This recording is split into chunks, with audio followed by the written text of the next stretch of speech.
Happy Rosh Hashanah sa lahat po ng ating mga kapatid. Magandang umaga po sa inyong lahat. September 22, Hebrew calendar 5786 is a new beginning for us. A new beginning sa lahat po ng mga mananampalataya po ng ating Panginoong Jesucristo.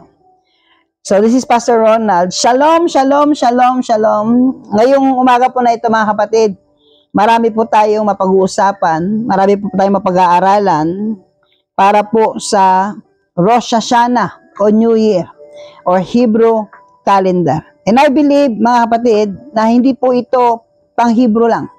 Hindi lang po ito para sa mga Hudyo lang. Ito po ay para sa lahat ng mga mananampalataya ng ating Panginoon.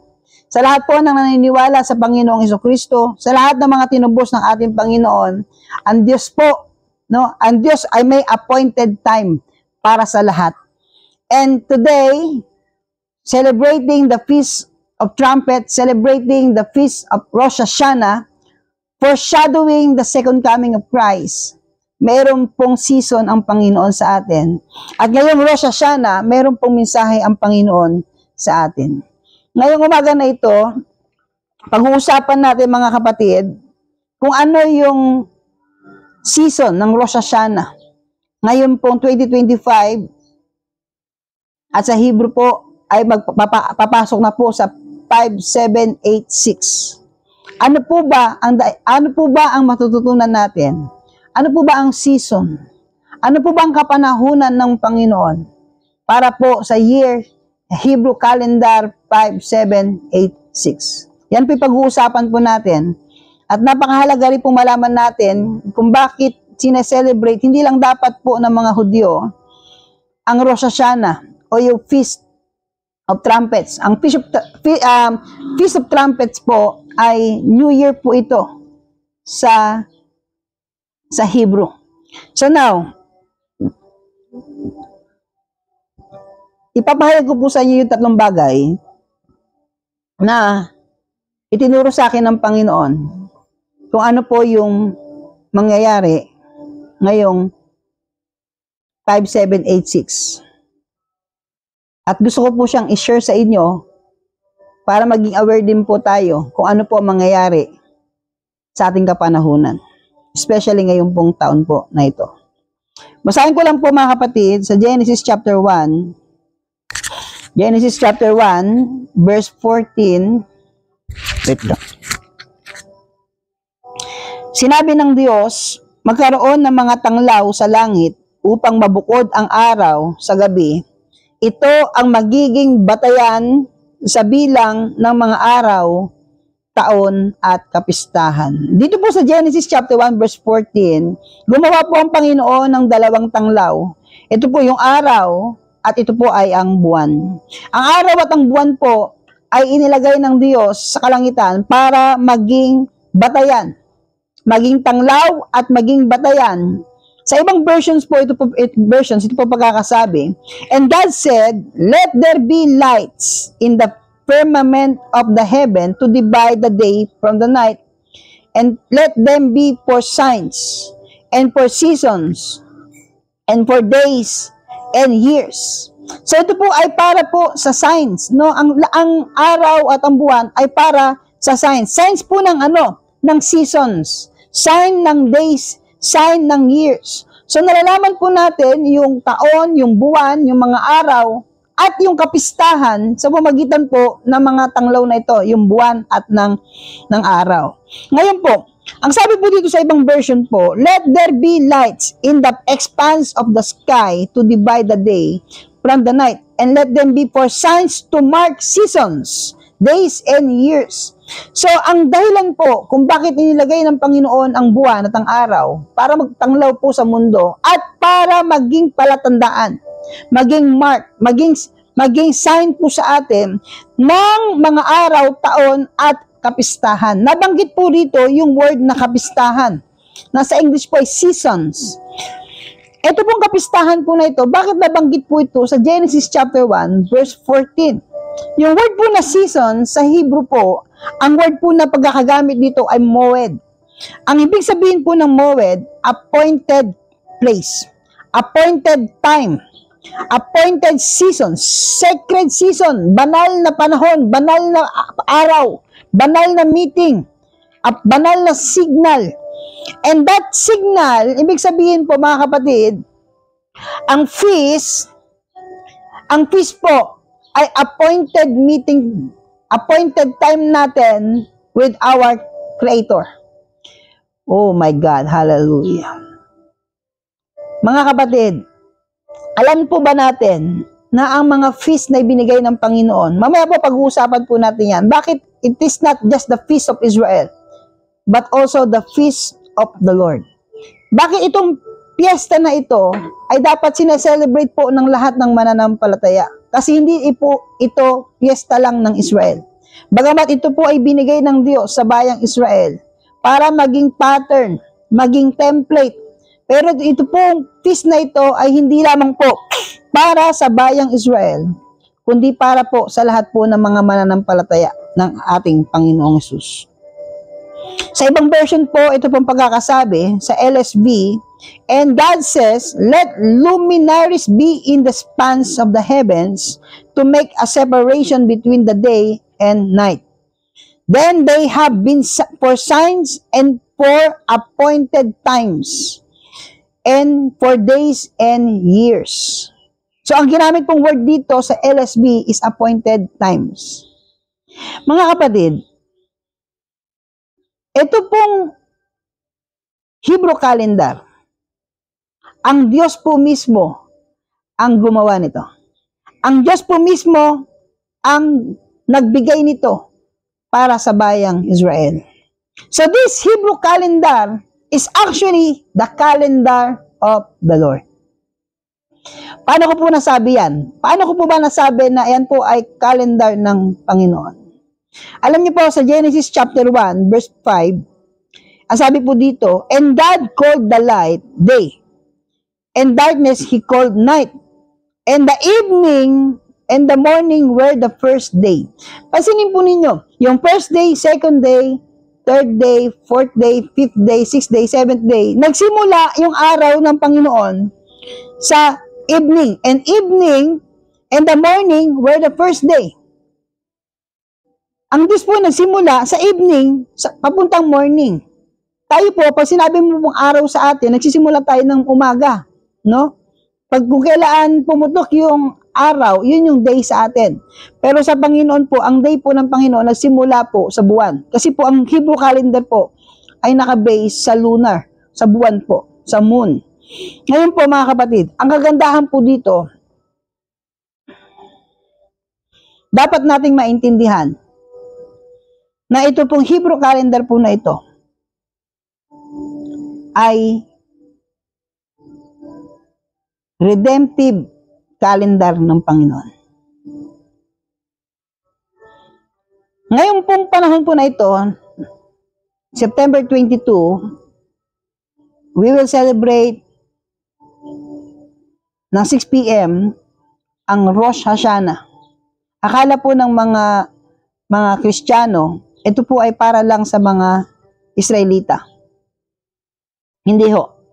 I believe na ito pong Rosh Hashanah o Feast of Trumpets ay para po sa lahat ng mananampalataya. Bagamat ito ay binigay para po sa bayang Israel, para maging template, maging pattern. Sila po ang unang pinagbigyan. Pero tayo po ay spiritual Jews. Tayo po ay seed of Christ. Nakapagmana rin po tayo ng mga blessings na pagpapala na ipinangako ng Diyos kay Abraham sa pamamagitan ng ating Panginoong Jesucristo. Leviticus chapter 23 verse 37, sabi po dito, these are the feasts of the Lord, which you shall proclaim to be holy convocations. So ang word po dito sa Leviticus chapter 23 verse 37 is the feast of the Lord. Ano ibig sabihin po nito mga kapatid? It's not the feast only for Israel. It's not the feast of Israel. It's the feast of the Lord. Kung naniniwala po kayo na ang Diyos ni Abraham, ni Isaac at Jacob At ang Diyos ng mga Kristiyano ay iisang Diyos. At tayo po ay iniugpong lamang sa bayang Israel. Adopted children tayo. That's why I believe the feast of the Lord, the Passover,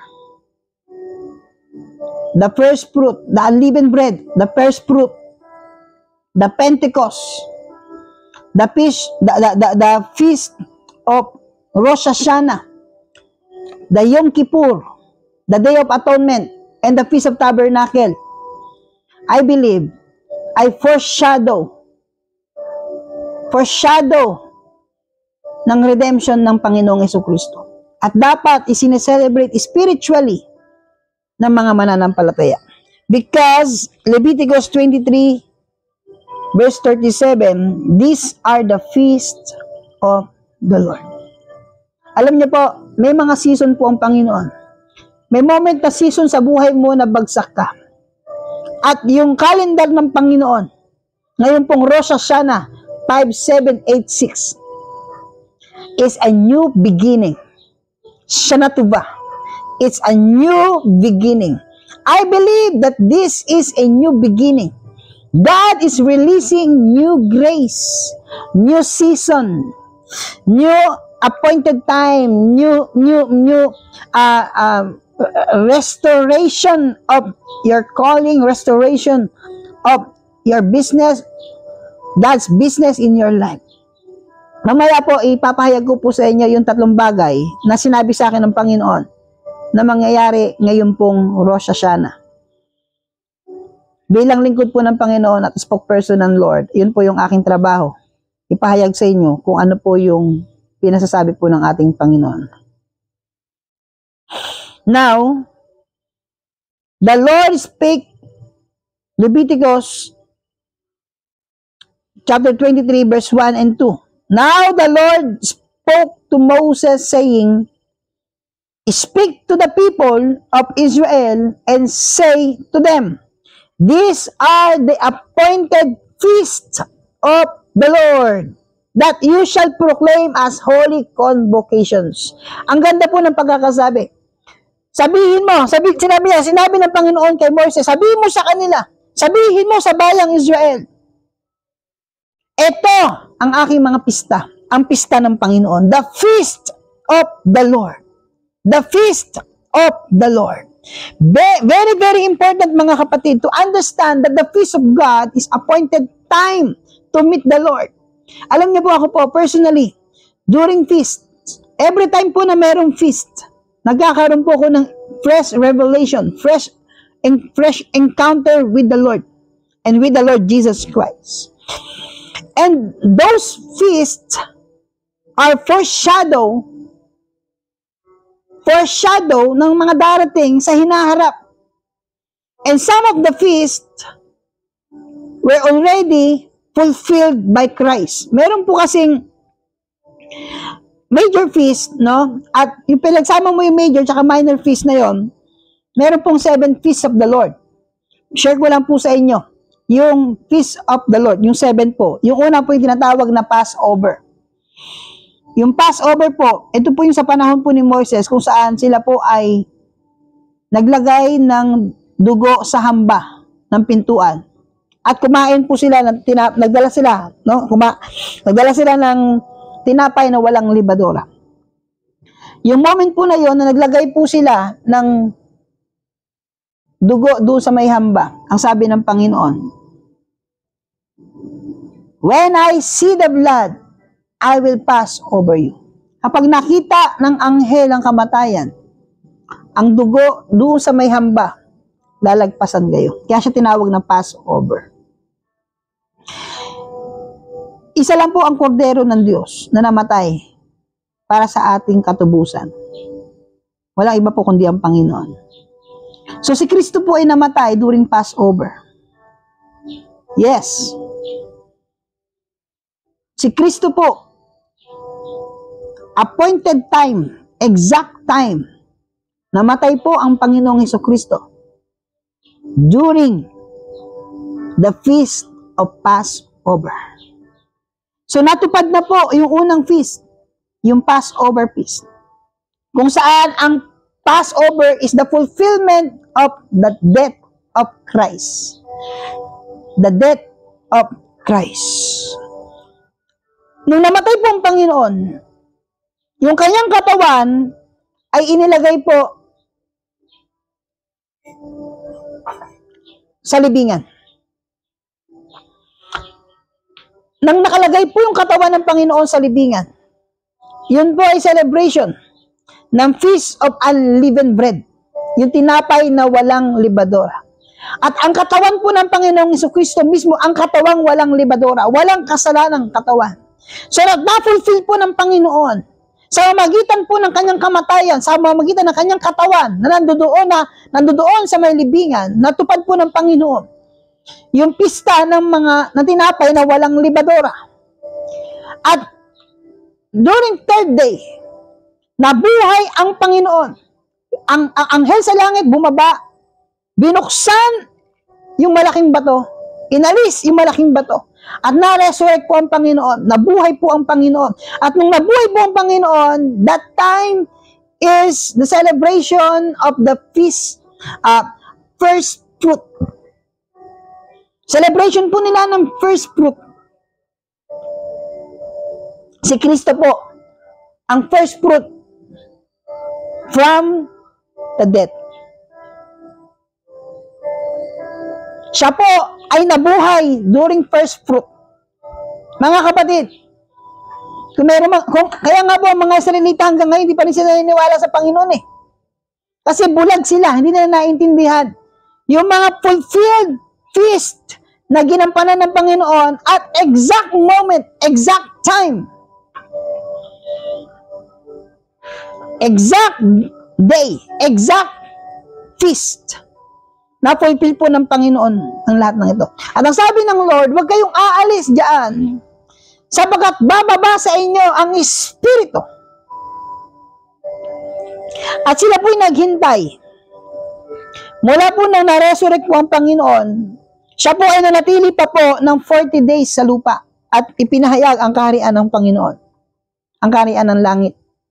After po ng 40 days niya, siya po ay umakyat sa langit. Ang sabi niya, wag bababasan niyo ang Espiritu Santo at kayo magiging mga saksi ko. Pag-akyat po ng Panginoon, naghintay po ang mga apostol ng 10 araw. So 40, sa panahon ng Panginoon na siya po ay nanatili sa lupa. At 10 days na paghihintay ng mga apostol. Nung 10 days po na yun, dumating po ang banal na Espiritu. 40 plus 10 equals 50. Kaya siya tinawag na Pentecost. Pente means 50. Mula sa pagkabuhay. Now, meron pa pong 3 fiesta, feast, na hindi pa po natutupad. Yung una ay yung Rosh Hashanah, yung Day of Atonement o Yom Kippur, at yung Tabernacle. The Tabernacle. Ngayon po, ano po ba yung Rosh Hashanah? Ano yung Day of Atonement? Happy-awan ko lang po kayo, no? Happy-awan ko lang po kayo.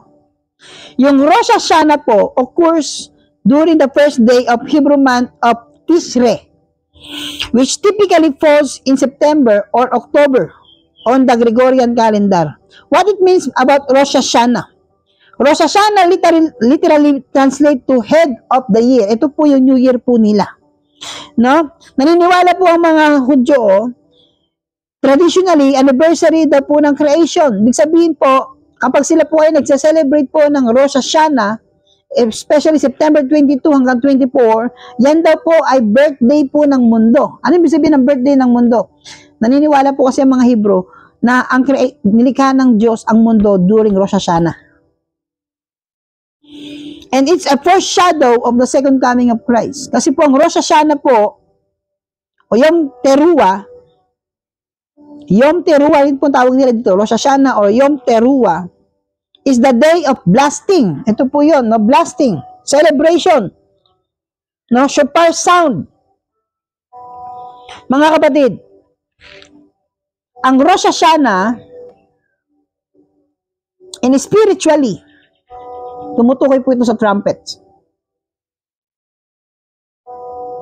Bago bumalik ang Lord, bababa ang ministry of prophecy. Rosh Hashanah, the trumpet, the voice of the trumpet is a ministry or prophetic ministry. Ang Rosh Hashanah po, ang Feast of Trumpets, spiritually, ay sumisimbolo po ng pagbaba ng ministry ng mga propeta.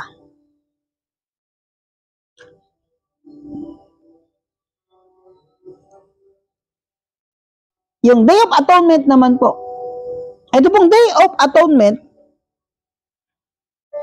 o Yom Kippur, mula po sa Feast of Rosh Hashanah, 10 days po yan, 10 days po yan. Ito po yung Day of Atonement, ito po yung moment kung saan once a year, pumapasok ang pinaka-high priest sa Holy of Holies, dala-dala yung dugo, upang makipag-usap sa Panginoon. I believe that Day of Atonement, the Yom Kippur, si Kristo po ang pinaka-high priest na pumasok sa sangkalangitan. Tinubos tayo, dala-dala ng kanyang sariling dugo. Tinubos tayo ng ating Panginoon. I believe, ang Yom Kippur o Day of Atonement, ito naman po yung gagawin ng Panginoon na final cleansing sa magitan ng kanyang dugo. Lilinisin ng Panginoon ang dalawang group. First, the Jews, ang mga Israelita. Lilinisin ng Panginoon ang mga Israelita sa lahat ng kanilang mga kasalanan. Alam niyo po, sabi po sa Jeremiah, sabi sa Roma, may isang lihim, may isang hiwaga na ang Diyos ay nagtakda ng isang araw, ng isang panahon, ng isang appointed time, kung saan kikilalanin siya mula sa pinaka-hamak hanggang sa pinakadakila. Ito pong Yom Kippur o Day of Atonement, I believe, it is a releasing of the blood of Christ. Paglilinis ng Panginoon sa lahat ng ating mga kasalanan. The fullness of time, kung saan God will release His blood. That blood will cleanse you.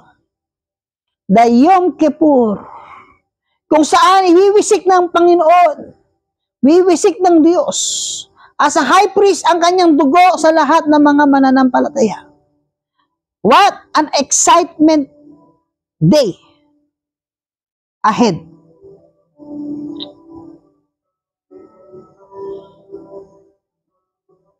God will cleanse us with His blood.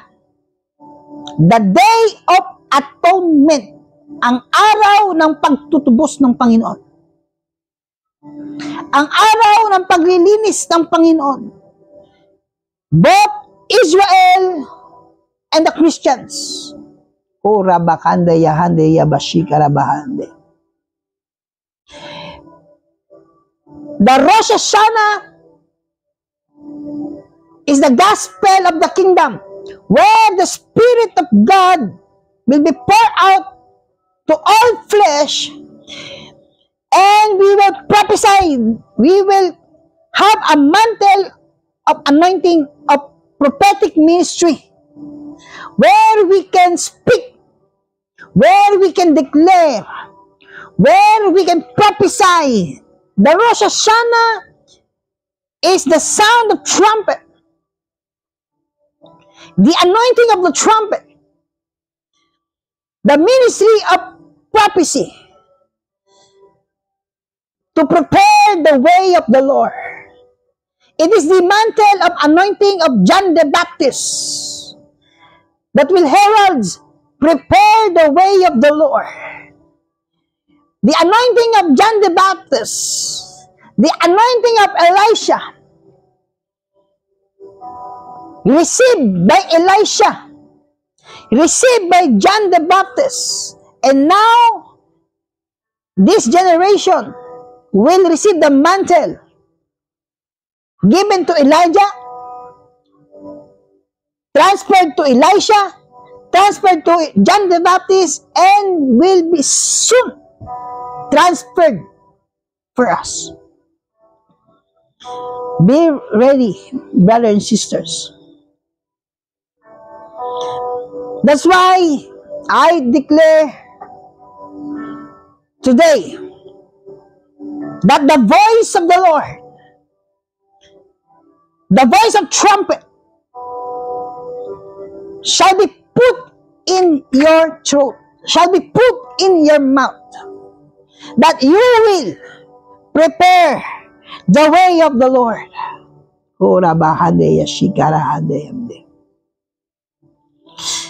Rosh Hashanah is a foreshadow that Jesus, when the trumpet sounds, Jesus is coming back again.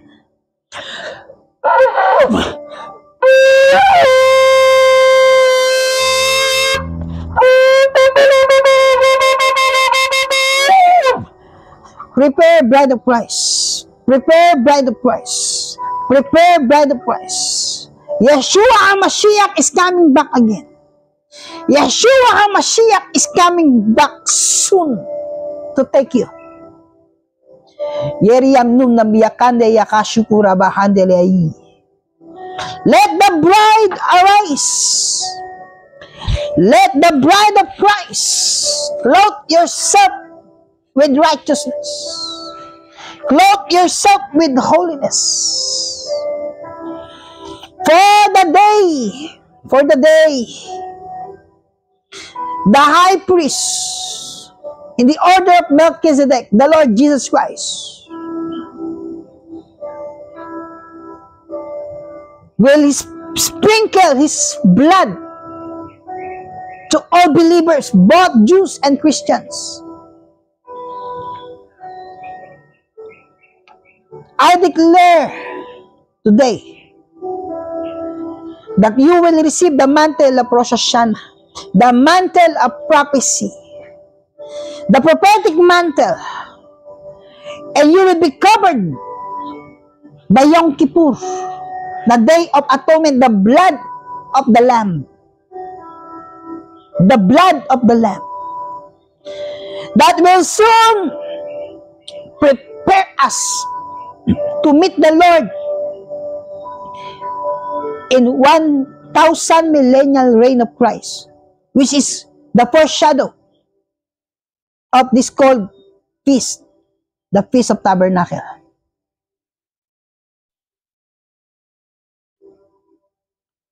God prepared a tabernacle for us.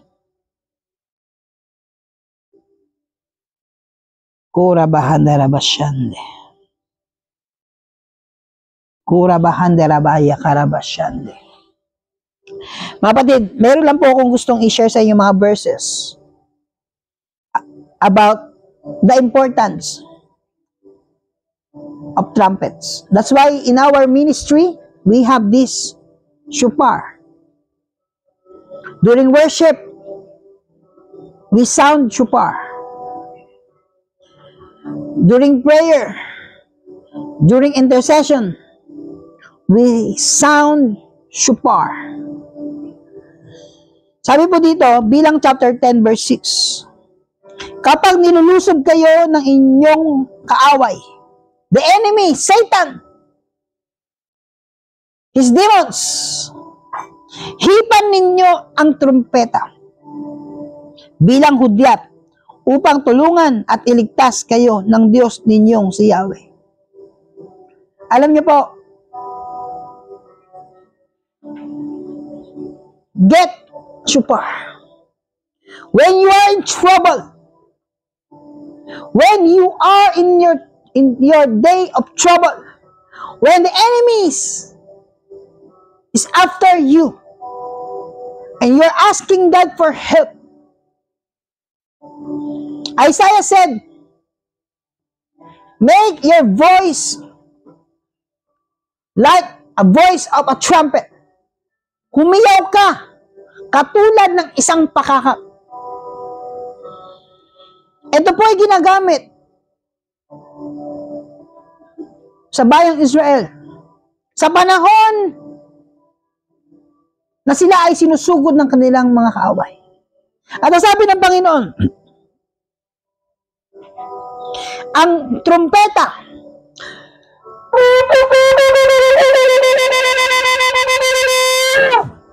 ay isang hudyat sa Panginoon ng tulong. At ang sabi ng Lord, tutulungan ko kayo. Thank you, Lord.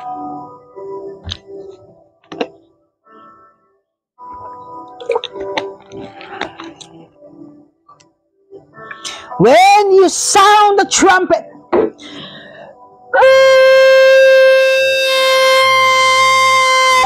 God will help you. It's a sign for the Lord that you are asking God's help. Ora bahande. Open your mouth. Awit chapter 47 verse 5. Lumuklok sa trono si Yahweh na ating Diyos. Sigawan, sigawan, at trumpeta ang siyang tumutunog. Look at that. Kapag si Yahweh lumuluklok sa kanyang trono, hindi ho gitara, hindi drums ang na-mention, hindi ho piano. Ano po yung na-mention? Kapag lumuluklok si Yahweh sa kanyang trono, sigawan at trumpeta ang siyang tumutunog. Awit 47 verse 5. Lumuklok sa trono si Yahweh na ating Diyos. Sigawan at trumpeta ang siyang tumutunog. Hallelujah. Your voice should be like a voice of a trumpet. Woo! Kung gusto natin ma-lift up si Lord sa inyong iglesia, sa inyong church, Jesus, we enthrone you. May dalawang sound ang dapat naririnig sa loob ng simbahan. Your voice and the voice of the trumpet. Lord, this is your holy place. Yeshua HaMashiach, be enthroned in this place.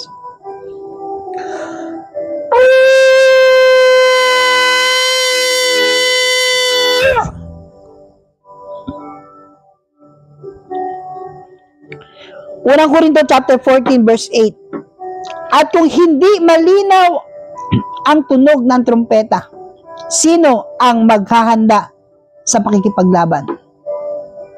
Alam niyo po, ang trumpeta po ay mayroong iba't ibang klase ng sound. At gusto ko pong i-share sa inyo yung sound ng war. When you ask God to send His angels, angels of assignment, the warrior angels, ito po yung sound niyan.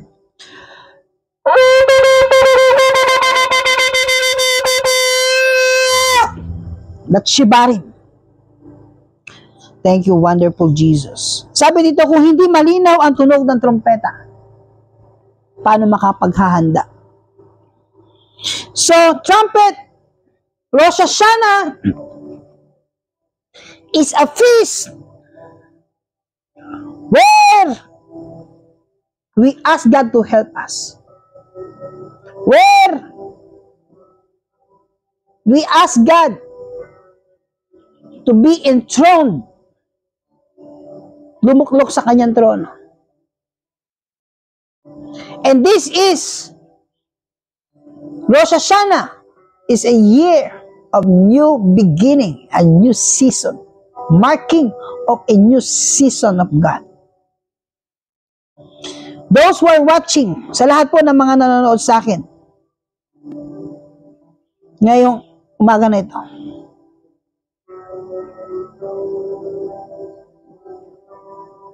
God prepared a new season for you. God prepared a new season for you. Matthew chapter 24 verse 31. Rosh Hashanah as a foreshadow of second coming of Christ.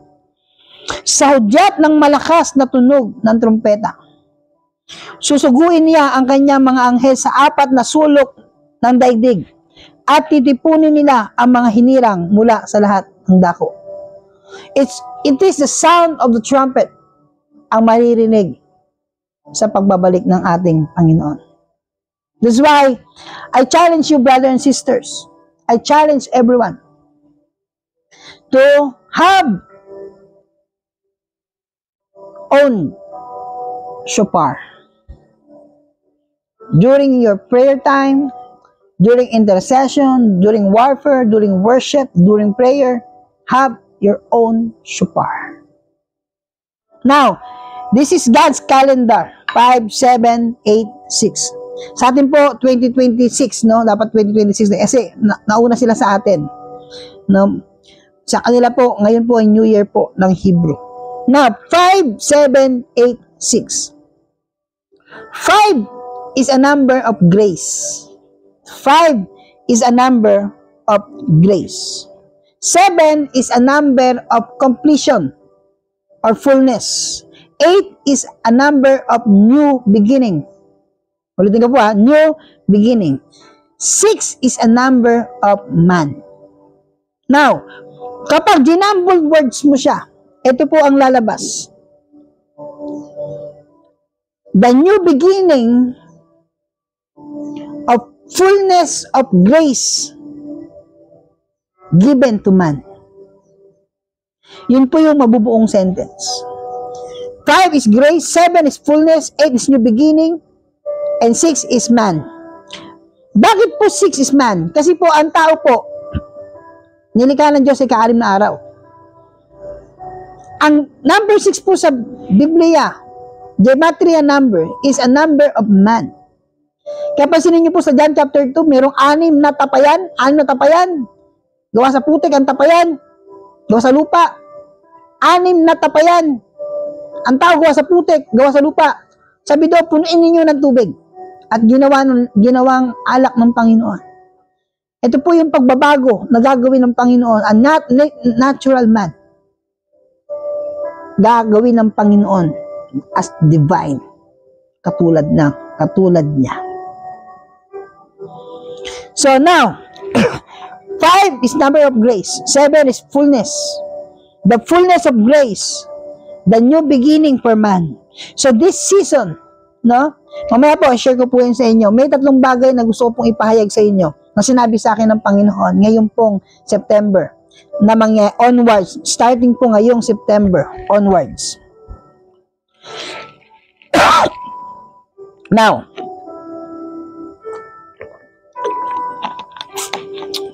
alam niyo po, noong nakaraang linggo po, ipinahayag sa akin ng Lord yung mystery number 6. Yung mystery number 6. And I discovered, binilang ko po mula Genesis hanggang Revelation, kung ang number 6 po is a number of man. So, lahat ng chapter 6 sa buong Biblia, in-encode ng Panginoon doon, yung plano niya sa tao. At Genesis to Revelation, merong 42 na chapter 6. Merong 42 na chapter 6. At ang sabi po dito, sa Genesis chapter 1 verse 28, ito po yung ginawa ko pong ito tinuro sa akin ng Lord as computation. Template para malaman natin.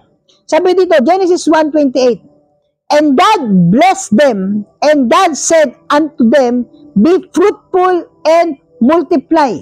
Sinabihan ng Panginoon ang tao, be fruitful and multiply. So, ang gamit ng Lord sa tao, multiplication. Now, pag sinabi mong God, ang number po ng Diyos, kadalasan po is a number 7. 7 continents of the world. No, the 7 churches. Kasi ang 7 is a number of completion, fullness. So, God, full deity in Christ. So, 7 is a number of God, 6 is a number of man, at the sabi ni God, 7, God bless them, be fruitful and multiply. So, 7, God, times 6 equals 42. God, number 7, times 6, man, 7 times 6 is equal to 42. So, ibig sabihin, there's 42 chapter 6 in the entire Bible. From Genesis to Revelation. Yan po mystery ng Diyos. Alam niyo po, isinulat ko po yan. No? Naisulat ko po yan. Naisulat ko po yung 42 message ng Panginoon sa tao. From Genesis to Revelation. At doon sa bawat chapter 6 na yon, in-encode sa isang verse, dalawang verse, inilagay ng Panginoon yung utos niya sa tao. Ganda po, no? Hallelujah. Na-discover ko po yan, mga kapatid. At alam niyo po ba, isa po sa mga powerful verse po ng chapter 6. 6 is number of man. Yung tinatawag na Micah chapter 6, verse 8. Sabi niya, ikaw tao, ni-require ka ng Panginoon. No? God requires you. Sabi doon, di po ba? To embrace love. To embrace love. To walk humbly with your God. Hallelujah. To do justice, embrace faithful love, and walk humbly with your God. Yan po sinabi po ng Micah chapter 6. Now, yung 5786, mapukusan ko po yung number 6. Yung number 6 po kasi dyan, mga kapatid, ay gematria number 6. Ang Hebrew po kasi ay mayroong letter. Isang letter may katumbas na gematria number. At ang bawat number may katumbas na pictograph o picture. Alam niyo po ba yung number 6? Number 6 po. Sa gematria, ang pictograph po niyan, ang picture po niyan, ay ganun. Nakapront kasi ako ganun po. Yan, ganyan. Parang number 7. Ngayon po, ang word po na yan, ang number 6 po, sa Hebrew ay tinatawag na vav. Vav. Sa alphabet nila, no? Sa kanilang alphabet. Sa alphabet. Sa kanilang alphabet, yan, ay vav. Letter, number 6 is vav. Is a picture of a hook. At sa pictograph niya, ang itsura po niya, hook. Alam niyo po ba yung hook? Ito po yung ginagamit sa tabernacle. No? Ito po yung ginagamit sa mga tent nila. Na kapag sila po ay may tent, meron po silang hook. Ang kagandahan po dito po sa aming iglesia, meron po akong hook. Meron po akong hook dito ng tent. Ito nga po nilagay ko. At alam niyo po ba kung ano itsura ng hook po namin dito po sa aming church? Yan. Yan. Ito pong itsura na ito is a hook. 10 peg po ang tawag dito. Ito pong itsura po na ito na parang 7, yan po mismo ang itsura o letter, ang number 6 sa Hebrew. Ito po mismo ang Hebrew number 6. Ito po yung tent. Ito po yung hook nila doon sa sa curtain, sa mga tent po nila. So this is number 6 of Vav in Hebrew. Now, 5786. Ito po yung word sa akin ng Panginoon. May 3 bagay na mangyayari po ngayong September onwards. Handa na ho ba kayo? September 22, the year 5786. Una pong mangyayari, mga kapatid. Number 6 is a letter VAB na ang pictograph ay hook o a picture of hook. Ito po yun. This is the season of divine connection.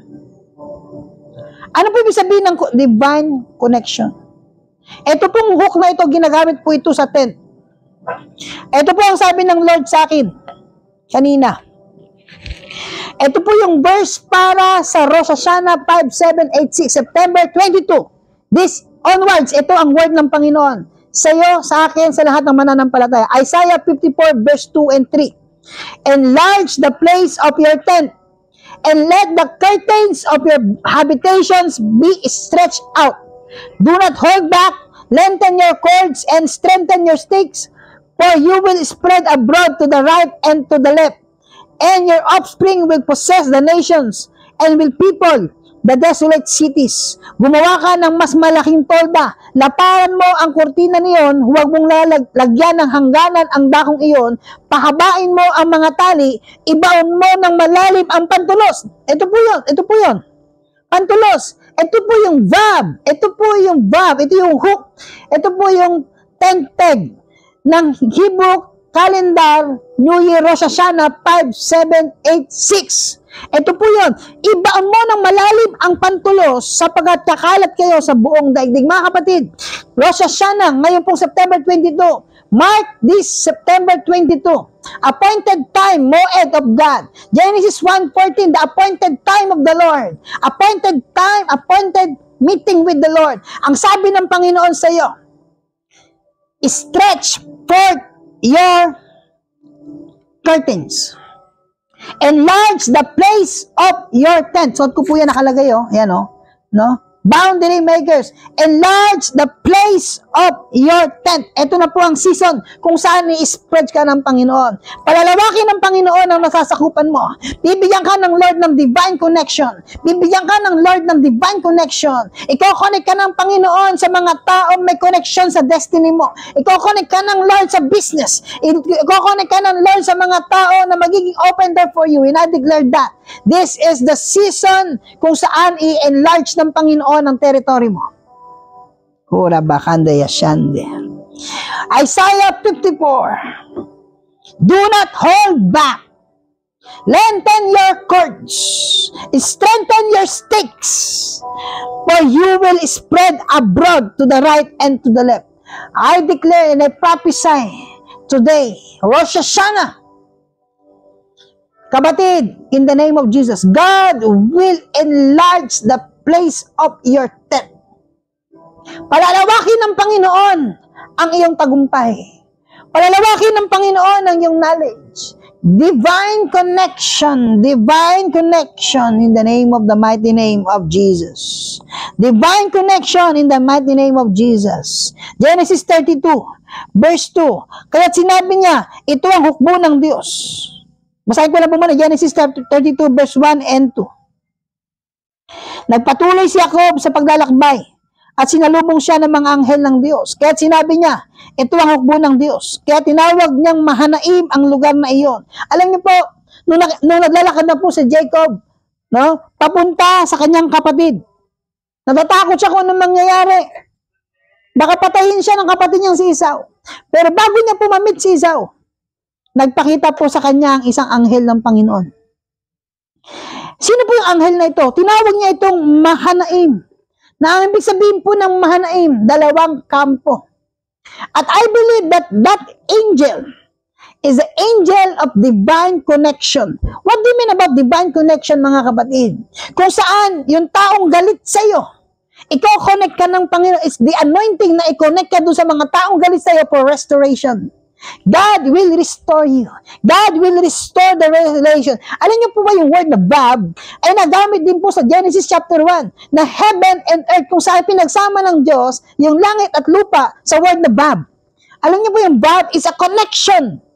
That's why divine connection, I declare in the name of Jesus, that this September 22, lalakaran mo ang teritoryo ng Panginoon sa iyo. Habang ako po nagsasalita, ibibigay sa iyo ng Panginoon. Ang sabi ng Lord sa akin, ibibigay ng Panginoon sa iyo. Kung naniniwala ka, ang lahat ng tatapakan mo, ibibigay ng Panginoon sa iyo. Receive the message from the Lord. Kapatid, lawakan mo pa ang iyong nasasakupan. Lawakan mo ang iyong nasasakupan. Pangalawa, yun po yung unang word sa akin ng Lord. September 22. Starting September 22, Rosh Hashanah. The mantle of divine connection is connecting you. Pangalawa, reawakening of sons and daughters of God. Alam niyo po, ang tao nilikha ng Diyos sa ika-6 na araw. Ay sa ika-6 na araw na yon, hiningihan ng Panginoon ang tao sa kanyang ilong. Sa ika-6 na araw, doon po sa before the creation, nandoon ang Espiritu ng Diyos. Pero yung nilikha ng Diyos ang tao, ito ay kanyang hiningihan sa ika-6 na araw. At sa ika-6 na araw, 5, 7, 8, 6, ito po ang year, ito po ang season na hihingahan ulit ng Panginoon ang mga anak niyang namatay. Patay spiritually, patay na pananampalataya, God is about to breathe the wind, the life to your nostrils. The season of reviving, the season of restoring, the season of awakening, making alive again. Mga kapatid, Genesis chapter 2 verse 7, pagkatapos ginawa ng Panginoong Yahweh ang tao mula sa alabok, hiningahan niya ito sa ilong at nagkaroon ito ng buhay. Ito po ang panahon kung saan marami na pong bubuhayin ng Panginoon mula doon sa kamatayan spiritually. Yung mga walang pananampalataya, hihingahan na ng Panginoon. Ngayong March, September 22, the Rosh Hashanah, ang paghinga ng Panginoon. The breath of God is coming to your family. The breath of God is coming to your church. Magkakaroon ng buhay ang bawat iglesia. Magkakaroon ng Espiritu ng Diyos ang bawat iglesia. Ezekiel 37 verse 1 to 10, basahin ko lang po. Ang libis na puno ng kalansay, no? Nadama ko ang kapangyarihan ni Yahweh sa pamamagitan ng kanyang Espiritu. Spirit means wind. The Spirit of God is wind. Dinala niya ako sa isang libis na puno ng kalansay. Nilibot niya ako sa lugar na puno ng mga kalansay, na tuyong-tuyo na. Tinanong niya ako, Ezekiel, anak ng tao, palagay mo ba na maaari pang mabuhay ang kalansay na ito? Katulad po tayo nitong kalansay na ito. Sumagot ako, kayo po lamang ang nakakaalam, Yahweh. Sinabi niya sa akin, magpahayag ka sa mga kalansay na ito. Sabihin mo, mga tuyong kalansay, dinggin ninyo ang salita ni Yahweh. Ito ang pinasasabi ni Yahweh. Bibigyan ko kayo ng hininga at kayo'y mabubuhay. Lalagyan ko kayo ng litid at laman at babalutin ng balat. Bibigyan ko kayo ng hininga at kayo'y mabubuhay. Sa gayon, makikilala ninyong ako si Yahweh. Nagpahayag nga ako, tulad ng utos sa akin, na ako'y nagsasalita, nagkaroon ng malakas na ugong at nabuo ang mga kalansay. Salita pa lang po yun, word po yun, no? Word pa lang po yun, no? Now, nakita ko sila nagkaroon ng litid at laman, nabalot sila ng balat, ngunit hindi pa huminga.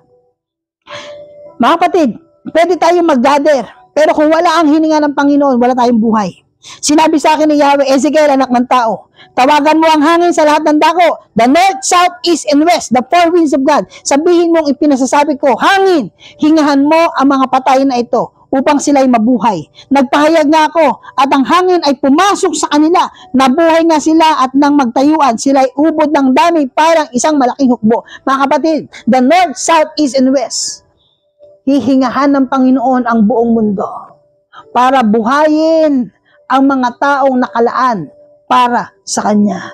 This September 2022, this September 22, 2025, ito po ang year, ito po ang appointed time, the Moed, ito po ang panahon ng Panginoon, the 5786, this is the season. Maraming new converts, maraming tao ang maboborn again. Nararamdaman mo ang hangin sa lahat ng dako pero hindi mo alam kung saan ito pupunta. Hindi mo alam kung saan ang tungo nito. North, South, East, and West. Ito na ang panahon. Kung meron kang panalangin na ang iyong magulang maligtas, ito na ang panahon upang hingahan ng Panginoon ang iyong ama.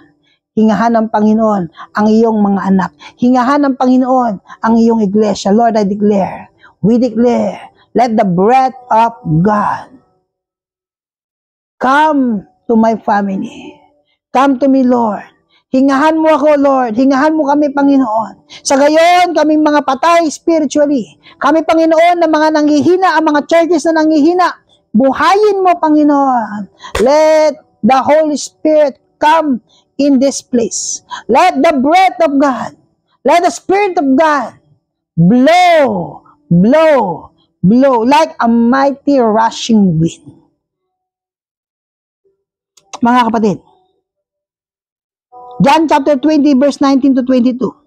Nung nabuhay po ang Panginoon, ano po ang ginawa ng Lord nung siya po'y muling nabuhay? Upang bigyan tayo ng totoong buhay, ano pong ginawa ng Panginoon? John chapter 20 verse 19 to 22. Nagpakita si Jesus sa kanyang mga alagad. Kinagabihan ng araw din na iyon, nung unang araw ng linggo, habang nakasara ang mga pinto ng bahay na kinaroroonan ng mga alagad dahil sa takot nila sa mga Hudyo, dumating si Jesus. Nakasarado ang pinto, pero dumating si Jesus. Paano siya nakapasok? Spirit. Bagamat may physical siya, kaya niyang tumagos because he carried the Spirit of God. He is Spirit. He is also body and spirit. Hindi lang siya katawan, siya po ay Spirit din ng Panginoon din. Tumayo siya sa kalagitnaan nila at sinabi, sumainyo ang kapayapaan. Verse 20, pagkasabi nito, ipinakita niya ang kanyang mga kamay at ang kanyang tagiliran, tuwang-tuwa ang mga alagad nang makita nila ang Panginoon. Verse 21, muling sinabi ni Jesus, sumainyo ang kapayapaan. Kung paano sinusugo ako ng Ama, isinusugo ko rin kayo. Verse 22, tignan niyo po ito, nung siya po'y nabuhay, ano pong ginawa ng Panginoon? Pagkatapos sila'y hiningahan niya at sinabi, tanggapin ninyo ang Espiritu Santo. Mga kapatid, I declare, Lord, hingahan mo kami. Hingahan mo ang iyong mga anak. Yung mga kapatid kong napapagod, yung mga kapatid ko po nanghihina, yung mga business lord na nanghihina, hingahan mo in Yeshua HaMashiach. Let the breath of God come and make us alive again. Yun po yung una. Yung una po mga kapatid, divine connection. September 2022, 2025 is divine connection. Starting po yan ng Hebrew year 5786. Divine connection. Pangalawa po, reawakening of children of God. The breath of God. Hihingahan ka ng Panginoon. Ito na yung panahon, bubuhayin ng Diyos ang business mo. Bubuhayin ng Panginoon ang wasak na pamilya. Bubuhayin ng Panginoon ang church. Ang mga simbahan na hindi na nag-move sa Holy Spirit, bubuhayin ng Panginoon. Ora bakande. Pangatlo po, is a warning. Number 6 is the number of man. The escalation of Antichrist spirit. Mula po ngayong September onwards, celebration ng Rosh Hashanah, 5786. Mas lalagaan na po ang anti-Semitism. Yung mga taong galit sa bayang Israel. Ang Antichrist spirit, mag-i-increase pa po yan. Mag-i-increase pa po yan. Alam niyo po ba kung bakit tinawag po ang Antichrist na 666? No, kasi ang Antichrist po ay may tatlong headquarters. Mayroon po siyang tatlong trono na itatayo. Ano po yan? Then, Genesis 11 verse 4. Ito po yung foreshadow ng Antichrist sa panahon po ng Torre ni Babel. They said, come, let us build ourselves a city. A city po. Come, let us build ourselves a city. Yung city po, ay tumutukoy sa economy. And a tower.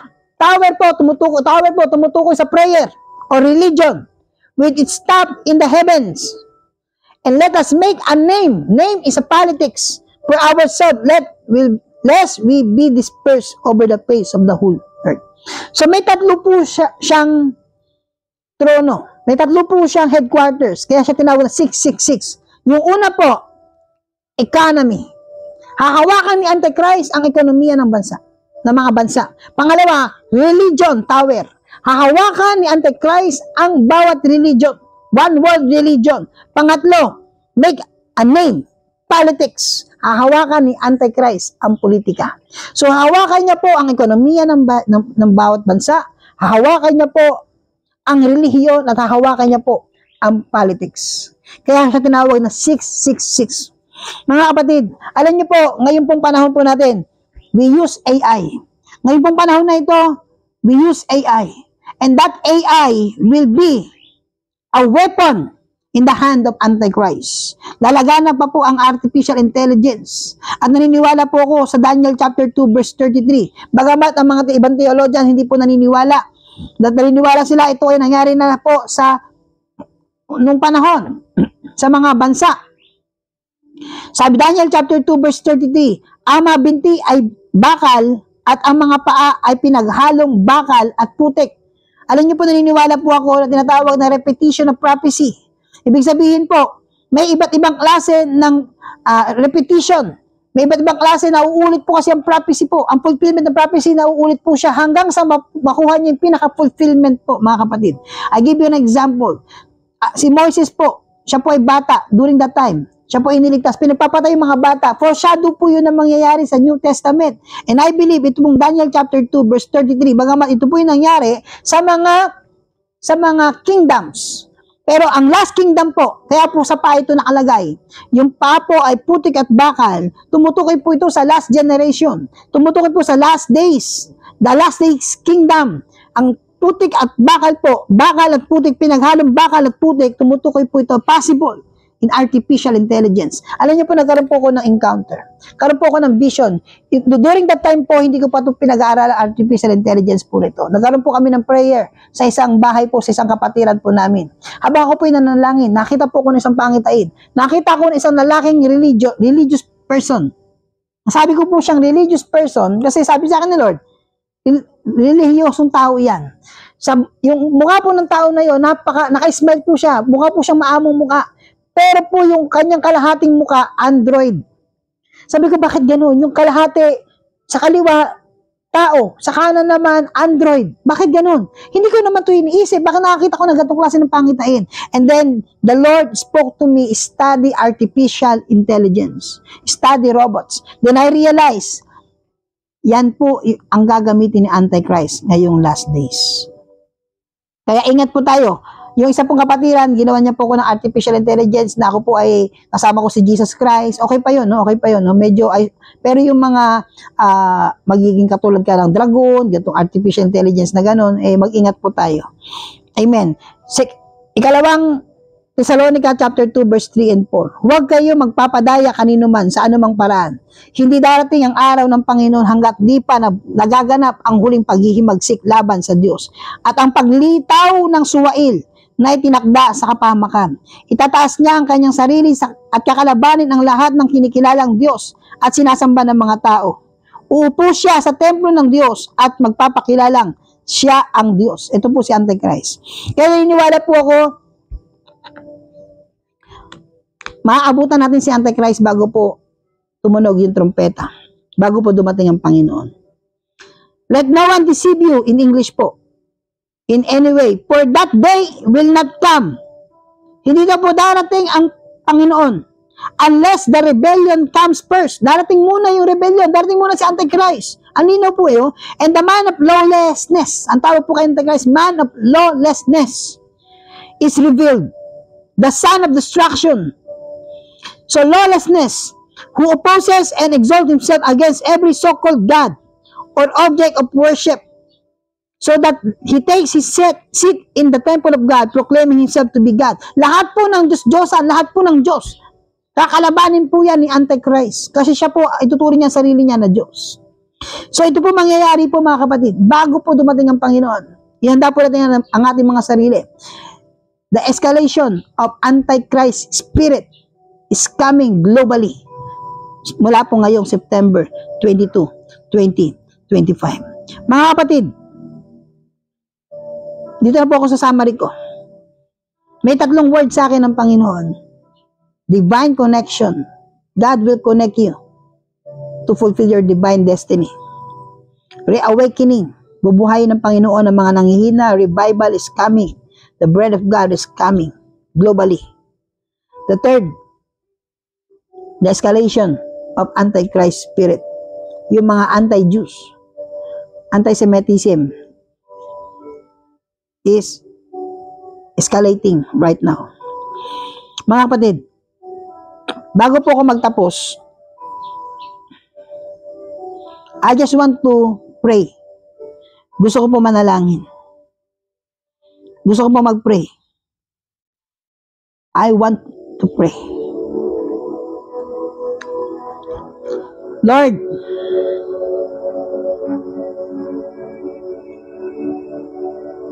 today is Rosh Hashanah. Your appointed time for us to meet you. God, this 5, 7, 8, 6, divine connection, season of the divine connection. Dalangin ko, Lord, sa lahat ng mga nanonood. I-connect mo sila sa tamang tao. I-connect mo sila sa tamang business. And let, Lord, Mahanaim, the angel of divine connection, the angel who appeared during the time of Jacob to meet his younger brother Esau. Let that angel of divine connection be upon us. The divine angel of destiny be upon your people.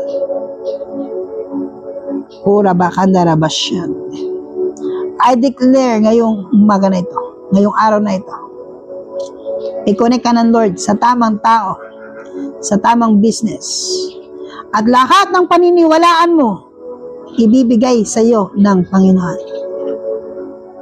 Korea biyakande yabashikura biyakanda lahi. Tremyedura mayakanda la shunra biyaka. And I declare, I rebuke every demonic people using by Satan to demote, to distract, to destroy your name. I bind and I break it in the name of the mighty name of Jesus. And let heaven open and pour out anointing, glory, and blessings upon you. As I'm praying right now, habang ako po ay nananalangin, I am seeing a vision right now. I'm seeing I am seeing a chariot of gold with jewelries. God said, possess the nations, possess the land, possess the lands like kings here on earth. As of me, the Lord says, and I will give you the nations as your inheritance. I declare, let the anointing of Jabez be upon you to enlarge your territories. Lord, I pray, O God, revival, restoration, reawakening, O God, repositioning, O Lord, in this new year. Lord, right now, we signed a new contract. We signed a new contract. Kunin ko lang po yung aking pong wine. Sa lahat po ng mga nakikinig ng aking pong video, gagawa po ako ng covenant with the Lord. At coverage ko po kayo. Let us make a contract with the Lord. Let us make a covenant with the Lord. God, hahakbang ako sa new season of my calling. The new season of my new possession. The new season of my anointing and glory. This is a new season of God. This is the contract with the blood of the Lord. With your body, I make a covenant, O God. This ministry, these people, this business, this family will possess the promised land. Lord, linisin mo kami. In Yeshua HaMashiach name. Amen.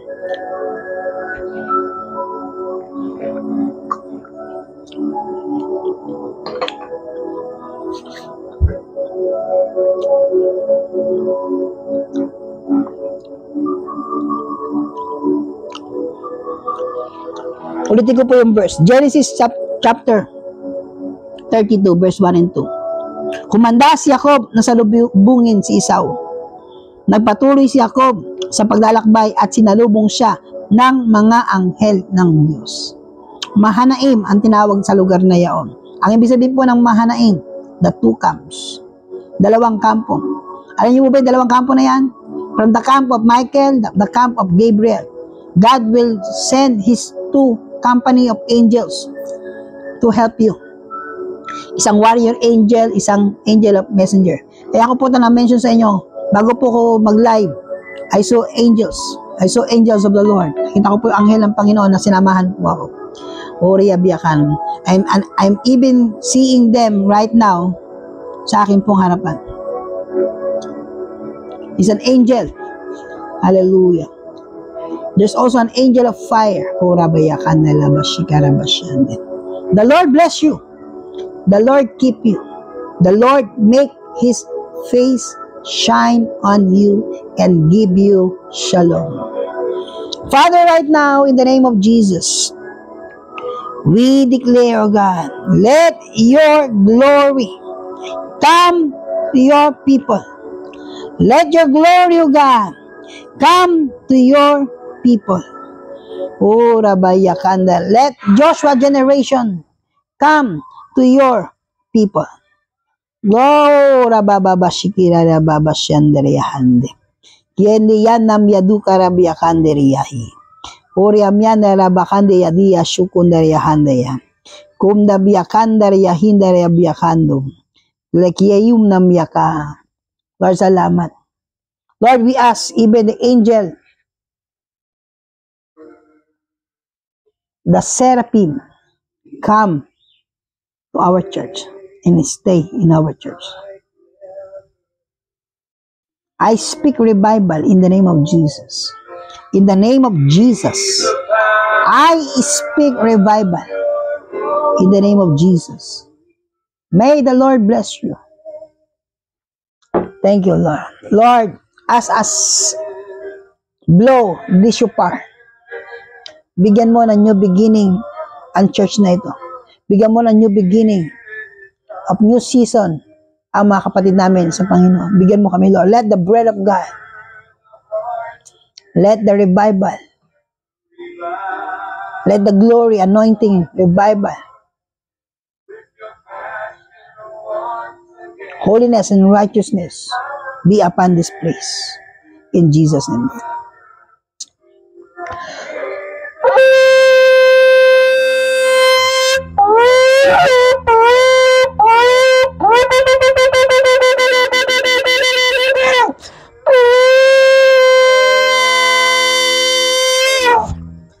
Thank you, Lord. Thank you, Lord. Salamat po, Panginoon. Happy New Year, mga kapatid. Shana Tova. God bless you. Pakishare na lang po ito pong preaching na ito para mapakinggan din po ng ating po mga kapatid sa Panginoon, para ma-update din po sila sa prophetic word of the Lord. God bless you. And once again, this is Pastor Ronald, and see you again sa ating po mga next videos. Shalom. Shana Tova. Happy New Year.